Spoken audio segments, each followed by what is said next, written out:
বাংলাদেশ কোন দিকে এগুচ্ছে? আইন শৃঙ্খলা পরিস্থিতির অবনতি, অন্যদিকে আহ, নির্বাচনের ট্রেন যাত্রা শুরু করে দিয়েছে। আহ, এর ফলে একটা একদিকে আশা, অন্যদিকে হতাশা। আপনারা কি দেখছেন?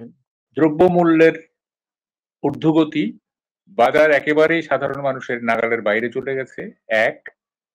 দুই নম্বর হচ্ছে ললেসনেস, কমপ্লিট ললেসনেস চলতেছে। তিন নম্বর হচ্ছে নির্বাচনের ব্যাপারে জনগণ একটা ধোঁয়াশার মধ্যে আছে।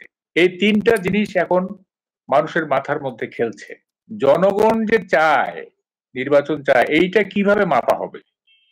এইটা এইটার মানে মেজারিং রডটা কি? মানে কিভাবে বুঝবে যে জনগণ নির্বাচন চাচ্ছে? এক। দুই নম্বর হচ্ছে রাজনৈতিক দলগুলো যদি চায়, এখানে একটা প্যাচ আছে কিন্তু। রাজনৈতিক দলগুলো যদি চায়, এখন ধরেন বিএনপির চাইলো যে নির্বাচন আমরা চাই, জামাত বললো যে আমরা চাই না, তাহলে তো ঐকমত্য হলো না। তখন তো ইউনূস সাহেব বলবেন যে আরে আপনারা নিজেরা ঠিক করে আসেন, আপনারা সংস্কার চান না নির্বাচন চান। তো এই যে জাতীয় মানে রাজনৈতিক দলগুলো যদি চায়, এটা একটা ভেগ কথা। সব রাজনৈতিক দল তো আর এক এক সিদ্ধান্তে উপনীত হতে পারবে না। বিএনপি এক কথা বলবে, জামাত এক কথা বলবে, জাতীয় পার্টি এক কথা বলবে, লেফটিস্টরা এক কথা বলবে। তো যেহেতু ঐকমত্য হবে না, ফলে ইউনূস সাহেব বলবেন যে আপনারা তো ঠিক করতে পারতেছেন না, নির্বাচন চান না সংস্কার, আপনারা ঠিক করে আছেন, এটা ঠিকও হবে না, নির্বাচনও হবে না। সো এগুলো সব ভেগ কথা। আর দুই নম্বর হচ্ছে যে দেখেন, দেশে একেবারে কমপ্লিট ললেস চলতেছে। আজকের কি হয়েছে দেখেন, আজকে 7টা ব্যাটল হয়েছে। দেয়ার হ্যাপেন্ড 7 ব্যাটলস, একেবারে যুদ্ধক্ষেত্র। কিরকম?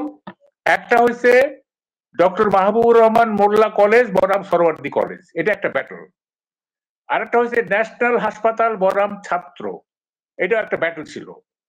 আরেকটা হয়েছে হয়েছে মানে চাকরির বয়স 35 করার জন্য যারা আন্দোলন করছিল তাদের সঙ্গে পুলিশ। আরেকটা হয়েছে অটোরিকশা চালক বনাম পুলিশ। আরেকটা হয়েছে নজরুল ইসলাম কলেজ বনাম সরওয়ার্দী কলেজ। আরেকটা হয়েছে জাতীয় পার্টি বনাম সমন্বয়ক। আরেকটা হয়েছে প্রথম আলোকে ঘিরে পুলিশ বনাম প্রথম আলোকে যারা মানে দিল্লির ট্যাগ লাগাতে চাচ্ছে তাদের সঙ্গে পুলিশ এবং সেনাবাহিনীর সংঘর্ষ। তাহলে দেখেন কতগুলি ব্যাটল ফিল্ড আজকে এই রাজধানীর লোকজন প্রত্যক্ষ করেছে। অর্থাৎ রাজধানী টোটালি কলাপস করে গেছে আজকে। হ্যাঁ, আচ্ছা, এটা গেল রাজধানীর কথা। মানে বিসাইড দ্য ক্যাপিটাল আরো কিছু কর্নার দেখেন, যেমন ধরেন জাহাঙ্গীরনগর বিশ্ববিদ্যালয়ে তালা দেওয়া হয়েছে মানে প্রশাসন ভবনে। ওই দিক দিয়ে বেনাপোলের আপনার গাড়ি চলাচল বন্ধ, যানবাহন চলাচল বন্ধ। তাইলে এই যে মানে এই যে ললেসনেস, হ্যাঁ, মানুষের প্রাত্যহিক জীবন যে এই যে একটা মানে বোরিং, টর্চারিং এবং এক ধরনের নিরাপত্তাহীনতায় যে রাজধানীবাসী বাস করছে, এবং যখনই ধরেন যে একটা সংঘর্ষ হচ্ছে তো ওই জায়গাটা তো আপনার ব্লক হয়ে যাচ্ছে।